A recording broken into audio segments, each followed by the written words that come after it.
rappers in the night. Bram. Fire it up. Echoes of the past.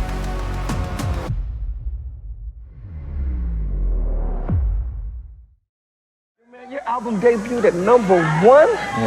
Yeah. And a lot of people have never heard of you. Introduce yourself to these people.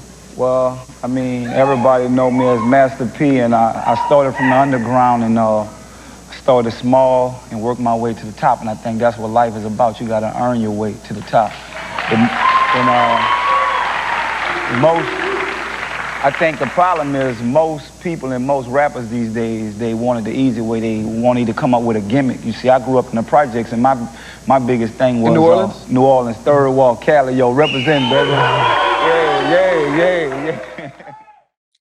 In the Calio projects of New Orleans, there was a man they called a G, Randall Watts, a name that carried both fear and respect.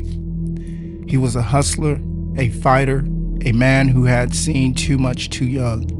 One night, a car rode by and opened fire. Randall was hit, gone before anyone could blink. The next day, his friends carried him into the Rose Tavern, their old hangout, for one last round. They poured liquor on the floor and raised their glasses and asked a question that echoes through every ghetto in America. Is there a heaven for a G?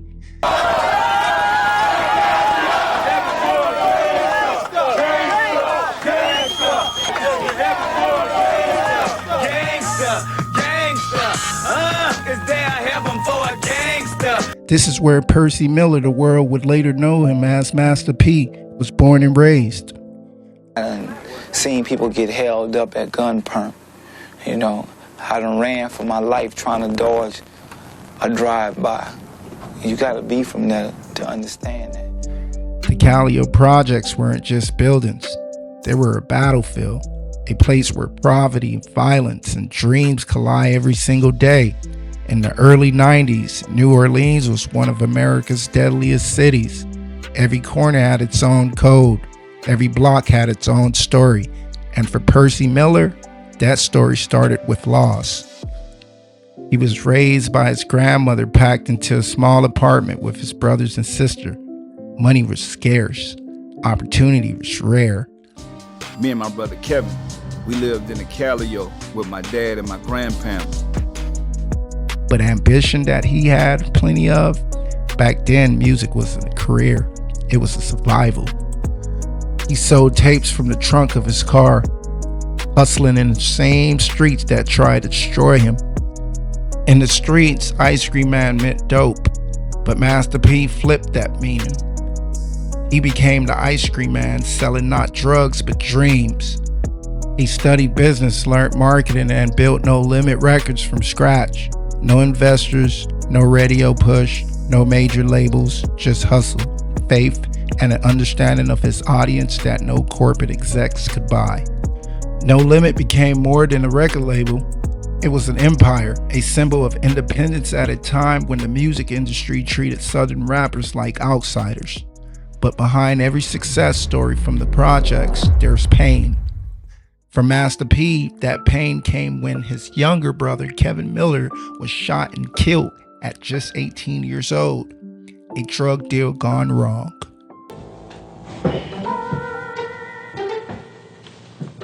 True.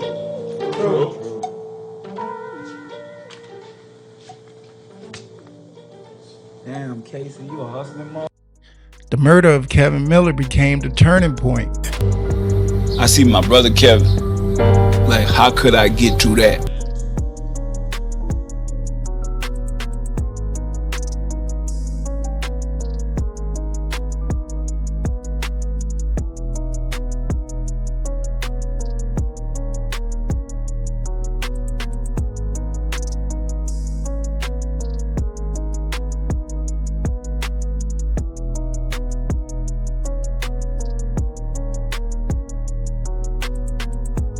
Master P knew he had to escape the streets before they took him too.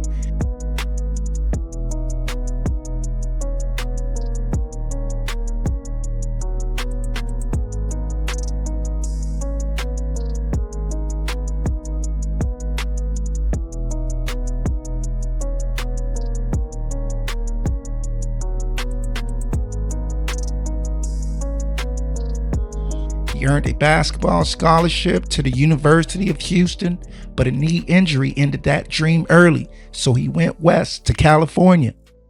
Percy Miller, otherwise known as, you said, Master P. Side, and he's got it. There it is.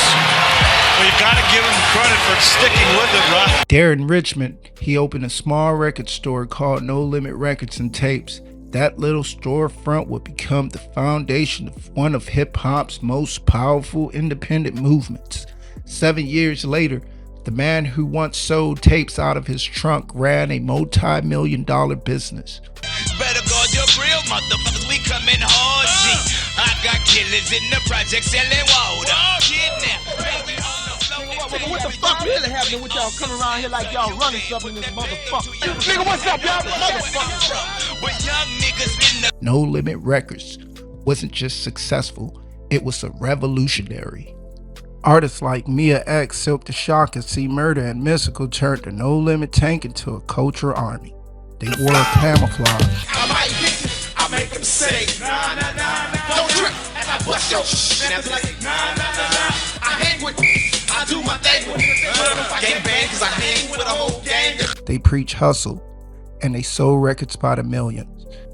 His independent film, I'm Bout It, told a story of street life in Calio, unfiltered, raw, and real. It starred real people from his neighborhood, including his old basketball coach, and Randall Watts. Master P sold the film himself, straight to the record stores. No theaters, no distributors, and it worked. I'm Bout It became one of the highest selling direct-to-video movies of the decade. The soundtrack climbed the Billboard's charts. The message was clear. You didn't need permission to win. But with fame came criticism. I'm just talking about what I see. I mean, look around. Look, what you see. You tell me what you see. You see a bunch of mansions around here? Do you? No. Okay, well, that's reality. That's what I'm talking about. It don't even get no realer than this, you know? But I bet you one thing, every person back here probably own a gun.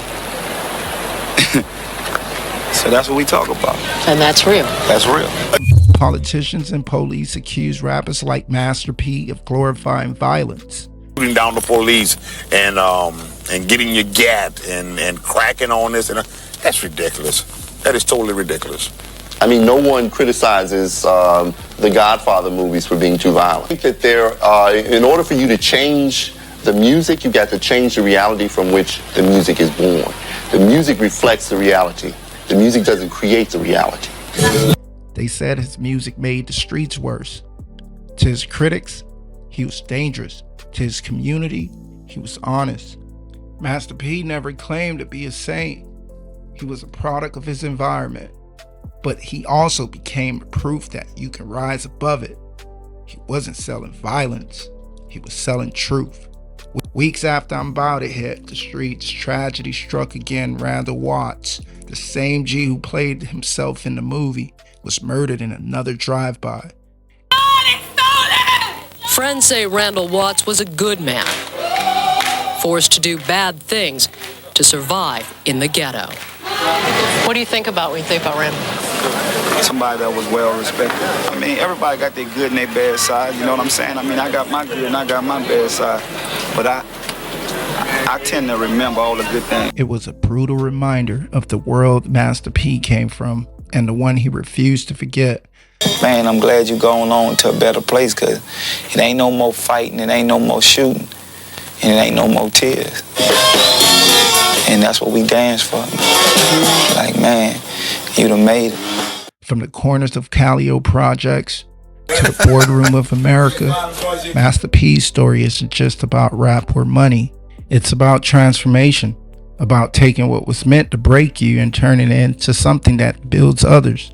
It shows a generation that you can come from nothing and still own something, that you can talk about pain and still preach power, that being real doesn't mean staying stuck, because real legends don't just survive to struggle, they redefined it. And that's why long after the record stopped spinning, the story of Mr. Ice Cream Man still echoes through every street, every studio, and every dream that starts in the struggle. Thank you for watching Unforgettable Culture, where we tell the stories that shape music, movement, and memory. If you felt this story, make sure you like, subscribe, and share it, because the culture lives on when we keep it alive.